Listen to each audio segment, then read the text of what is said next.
After my dad passed, I decided to divorce my husband, the major, and stay in this little mountain town for good. Day 1, I tricked Mark into signing the divorce papers. Day 5, I handed in my resignation at the old job. Day 7, I cooked a big farewell dinner for all my friends. Mark frowned, asking why I'd made dishes Sarah didn't even like. I stood up and toasted his childhood sweetheart. From that day forward, Mark was no longer my concern. 2 weeks later, I saw Mark in the village, back from a mission. This time, though, the country evening wind brought tears to his eyes. The 3rd day after Dad died, Mark still hadn't shown. Mayor, I've made up my mind. I want to carry on Dad's legacy and stay here to teach the kids. I told the mayor with all the determination I had while packing. The man looked surprised, trying to talk me out of it. Honey, you finally got stationed with your husband. Why come back to this poor place to suffer? I shook my head, glancing at the old watch on my wrist, Dad's keepsake. I'm not afraid of hardship. Give me a week, and I'll file for divorce. 7 p.m. rolls around and I finally get home to our place near the base. The food's still on the table, just like I left it. Barely put down my suitcase before hearing footsteps outside. Mark walks in, tall and trim in his green uniform, sounding cold. Is there any food left? The mess hall is closed. Can you heat it up and pack it for me? I'm taking it to Sarah. She's been sick the last couple of days and can't cook. I turned around, my face showing the exhaustion. I just got back. I didn't make anything. Mark frowned a bit,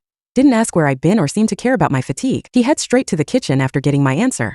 His mind's all about his first love's well-being at the moment. I stood there watching him fumble with frying an egg. 5 years married, and this is the first time he's ever cooked. After putting the noodles in a metal lunchbox, Mark tried to get past me, but I blocked his way. I need to go back home in a few days. Can you sign this application so I can get a travel permit? I pulled out the incomplete divorce papers, pointing to the blank space for him to sign. Mark paused, signing without even looking. Sarah's been sick, so I don't have time. I'll go with you after she gets better. I lowered my eyes, hiding the burning tears. Okay. Brushing past, I caught a whiff of his snow cream scent, the one I can't afford, but his first love uses it all the time. Once the gate closed behind him, I walked stiffly to the table and carefully folded the papers. A week ago, the mayor called, saying Dad had a stroke while teaching and was in the hospital. I panicked, ran home and grabbed Mark as he was heading out. Can you come home with me? Dad, Before I could finish, Sarah's voice called from outside. Mark, hurry up. You promised to take me shopping. Hearing her voice, Mark immediately lost patience, snatched his hand away and left, leaving me with a single sentence. I'm busy. Go back first and I'll find time to come and see you. That sometime stretched to 7 days. I didn't see Mark until after Dad's funeral. I only had my dad's last words of advice while holding my hand before closing his eyes. Mark's a good kid, protecting the country. He's supposed to be busy. I don't blame him. Don't argue with him when you go back. But Dad, Mark was busy not because of work,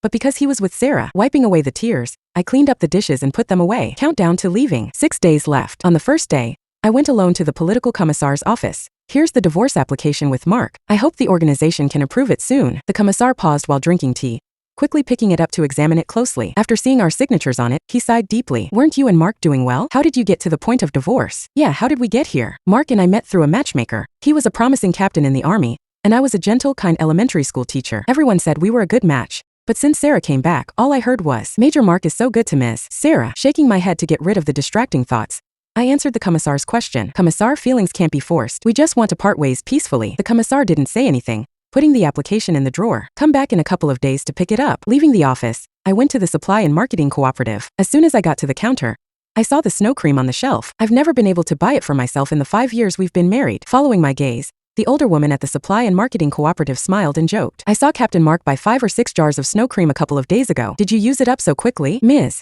Captain Mark is so good to you. My hand froze while holding the items. Mark had never given me snow cream, and I haven't been home for the last few days. Thinking of the scent I smelled last night, I knew the snow cream was for Sarah. The snow cream that I could not get by taking care of the house, doing laundry, and cooking for 5 years. Sarah can have 5 or 6 jars as soon as she returns. Not knowing if I felt more wronged or more angry, I met the older woman's envious gaze. Give me a jar of snow cream. I'll buy it myself. 5th day at home. I first went to the political commissar to get the approved divorce application, then went to the school to submit my resignation letter. There weren't many teachers in the office since school hadn't started yet. I went to my desk to pack, only to find it piled with things that weren't mine, occupying the entire desk. My notebook was crushed underneath. It was completely ruined when I took it out, leaving creases that couldn't be smoothed out. The teacher at the next desk told me, these things belong to the new Miss Sarah. Captain Mark moved them over himself when you weren't here, saying it was empty anyway. The Miss Sarah he was talking about was Sarah. She divorced her husband a month ago and came back to Tianjin to work. She's currently a substitute teacher at the school, a temporary worker. Scoffing, I moved the things on the desk to the ground and started packing. Just as I was about to finish packing,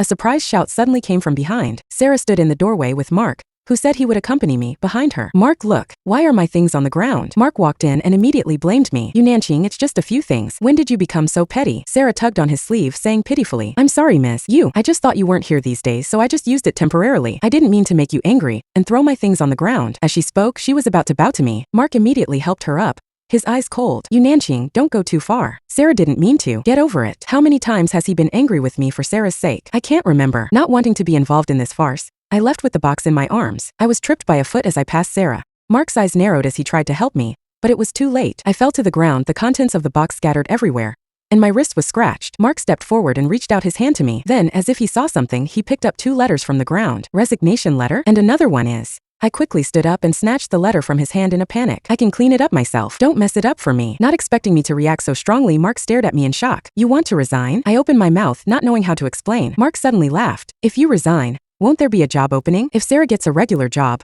I'll feel more at ease. The words of explanation got stuck in my mouth, and I gave him a deep look. I was too lazy to pick up anything and left the office directly. After handing in my resignation letter, I accidentally ran into the man holding a box and waiting at the school gate. Seeing me come out, Mark handed me the box with a pursed lip. Your stuff. My expression softened, and just as I was about to thank him, Mark continued. Can you write Sarah a letter of recommendation? That way, she'll have a better chance of getting a permanent position. A gust of wind blew, as if sand had blown into my eyes. I rubbed my sore eyes and said lightly, okay, consider it a repayment for the years of marriage. Getting the answer he wanted, Mark smiled, then thought of something and asked me, what about you? What's your new job? I turned my head and casually explained, a teacher at another school. Mark nodded as if relieved. He put down the box and hugged me. Nanqing, I'm lucky to have married you. After I'm done with this, I'll definitely take you home and have a good drink with Dad. I leaned against him, my chest tightening. It's too late. Everything is too late. Mark was about to say something when Sarah came over. Mark, I'm not feeling well. Let's go home first. I glanced at her rosy complexion and took the initiative to leave Mark's arms. As expected, he let go of me looking panicked. I'll take Sarah home first. We'll talk later. Mark put his arm around Sarah, as if treating a treasure with care. Without stopping him, I calmly squatted down, picked up the box, and threw it into the trash can as I passed by. I don't want anything that Mark has touched. On the last day of leaving, I made a good meal to say goodbye to my friends. They were basically Mark's teammates. I heard them cheering when I brought out the last dish. Captain Mark, would you and Ms. Sarah like to have a cross-cupped wedding drink? Yeah, let's do it. Sarah was sitting next to Mark. Her face flushed. Don't mess around. Mark has a wife. Someone laughed. We know better than anyone else, don't we? If she hadn't gotten married, Captain Mark wouldn't have given up and gone on a blind date. Besides, Ms. You isn't here. I was holding a hot dish that had just come out of the pot, but it felt colder than ice. I used to feel disgusted when these people called me sister-in-law. Mark put down his wine glass forcefully, his face darkening as he prepared to speak. I just happened to clear my throat and walked out, placing the dish on the table. Let's eat. I smiled, preparing to sit down. Suddenly, Mark seemed to see something, and his brow furrowed. Why are there so many dishes that Sarah doesn't like? Sarah waved her hand and said softly, it's okay. I can just eat vegetables. Sister-in-law didn't mean to. She said that, but her eyes were red. Mark stood up, his brows furrowed with obvious displeasure. I'll take you to the state-run restaurant. Wait a minute. I suddenly spoke up and poured myself a glass of wine. Mark stared at me in surprise. I had never drunk in front of him in the 5 years we were married. Sarah, I'd like to offer you a toast. The wine burned my throat, causing me to cough non-stop. Mark frowned and reached out to pat my back. I subconsciously dodged, hiding my red eyes. His hand froze in midair, his expression suddenly darkening. You Nanqing, you are really unreasonable. He left with Sarah after saying that. The remaining teammates exchanged glances and got up to leave. I sat in the courtyard and ate the meal alone. There were 4 hours left before the train's departure. I picked all the vegetables I planted in the courtyard and gave them to the neighbors on both sides. There were 3 hours left before the train's departure. After cleaning the dishes, I put the divorce application and the used snow cream on the table. There were 2 hours left before the train's departure. I picked up my luggage and got on the army's truck. The young soldier driving the car asked me, Miss, are you going home again? How long will you be staying this time? I gave him some fruit candies and said with a smile, I don't know, maybe a lifetime. The soldier thought I was joking and happily took the fruit candies and said, then tell Captain Mark to tell me when you come back. I'll come pick you up again. I nodded, silently saying in my heart, there won't be a next time. At 8 o'clock in the evening, Mark and Sarah returned home with the teammates from that afternoon. The group was talking and laughing, carrying packed food. Miss, we're back. The first person to enter shouted, and fumbled for the light when he saw that the house was dark. Did Miss, you go out? The teammate scratched his head and put the food he was carrying on the table. He paused when he saw the letter on the table and subconsciously shouted, Captain Mark, Miss, you left you a letter. It's a divorce application.